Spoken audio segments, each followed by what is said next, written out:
ഒരു അടിപൊളി പാലട പായസം ഉണ്ടാക്കിയല്ലോ. അപ്പോൾ അതിൻ്റെ റെസിപ്പി എങ്ങനെ നോക്കാം കേട്ടോ. അപ്പോൾ ലൂസ് അട കേട്ടോ, മിക്സഡ് അല്ല. അപ്പോൾ ഒരു കുറച്ച് പാത്രത്തിൽ വെള്ളം തിളപ്പിച്ചിട്ട് അതിലേക്ക് നമ്മൾ അട ഇട്ടിട്ട് ഒരു അരമണിക്കൂർ റെസ്റ്റ് ചെയ്യാൻ വെക്കണം കേട്ടോ. അങ്ങനെ റെസ്റ്റ് ചെയ്യാൻ വെച്ച് ഒരു അരമണിക്കൂർ കഴിഞ്ഞതിന് ശേഷം നമുക്ക് ഇത് ഏത് പാത്രത്തിലും ഉണ്ടാക്കുന്ന അതിൽ അടി കട്ടിയുള്ള പാത്രം എടുക്കണം കേട്ടോ. കട്ടിയുള്ള പാത്രത്തിൽ നമ്മൾ 1 ലിറ്റർ പാൽ ഒഴിച്ചിട്ടുണ്ട് കേട്ടോ. അപ്പോൾ ആ പാല് നല്ലോണം തിളച്ച് വരണം കേട്ടോ. അപ്പോൾ കൈയെടുക്കാണ്ട് ഇളക്കി കൊടുക്കണം, കാരണം പെട്ടെന്ന് അടി പിടിക്കും. നോൺ സ്റ്റിക്കിൻ്റെ പാത്രം ആയതുകൊണ്ട് അത്രയ്ക്ക് പ്രശ്നമില്ല, പക്ഷെ എന്നാലും ഇളക്കിയിട്ടില്ലെങ്കിൽ താഴെ ഒരു കറുത്ത കളർ വരും കേട്ടോ.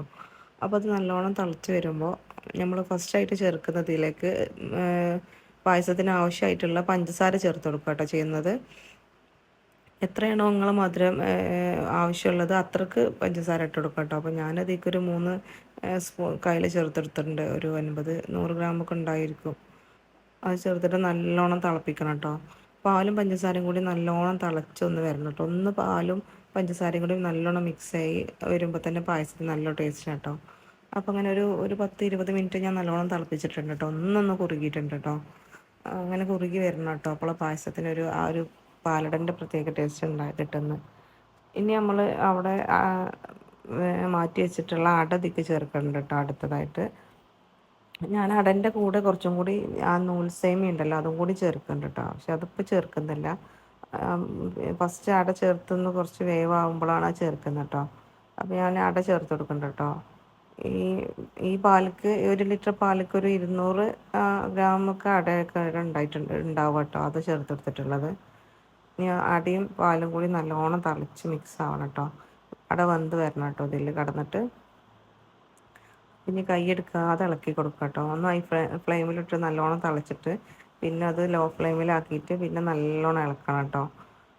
അപ്പോൾ ഇനി ഇതിലേക്കുള്ള സേമി ജസ്റ്റ് ഒന്ന് റോസ്റ്റ് ആക്കുന്നുണ്ട് കേട്ടോ. കുറച്ച് നെയ്യ് ഒഴിച്ചിട്ട് കുറച്ചെടുക്കുന്നുള്ളൂ കേട്ടോ. അപ്പോൾ ആ സേമി നല്ലോണം ഒന്ന് നെയ്യിൽ നല്ല റോസ്റ്റ് ചെയ്തെടുക്കുന്നുണ്ട് കേട്ടോ. സിമ്മിലിട്ടിട്ട് പാലും അതും കൂടി നല്ലോണം കുറുകി വരുമ്പോഴാണ് അതിൻ്റെ ടേസ്റ്റ് കേട്ടോ. അപ്പോൾ ഏകദേശം ഒരു 3/4 വേവാകുമ്പോൾ പിന്നെ നമ്മൾ റോസ്റ്റ് ചെയ്ത് വെച്ചിട്ടുള്ള സേമിയ അതിലേക്ക് ചേർത്ത് കൊടുത്തിട്ടോ. ഇനി അത് നല്ലോണം കുറുക്കി കൊണ്ടുവരണം. അപ്പോൾ ഇതിലേക്ക് കുറച്ച് നെയ്യ് ഒഴിച്ച് കൊടുക്കുന്നുണ്ട്. 2 സ്പൂൺ നെയ്യ് ഫസ്റ്റ് ഒഴിച്ച് കൊടുത്തിട്ടുണ്ട് കേട്ടോ. അങ്ങനെ നെയ്യ് ഒഴിച്ചിട്ടൊരു 10-20 മിനിറ്റ് ഒന്നും ചെറിയ ഫ്ലെയിമിലിട്ടിട്ട് നല്ലോണം മിക്സാക്കി കൊടുക്കുക കേട്ടോ.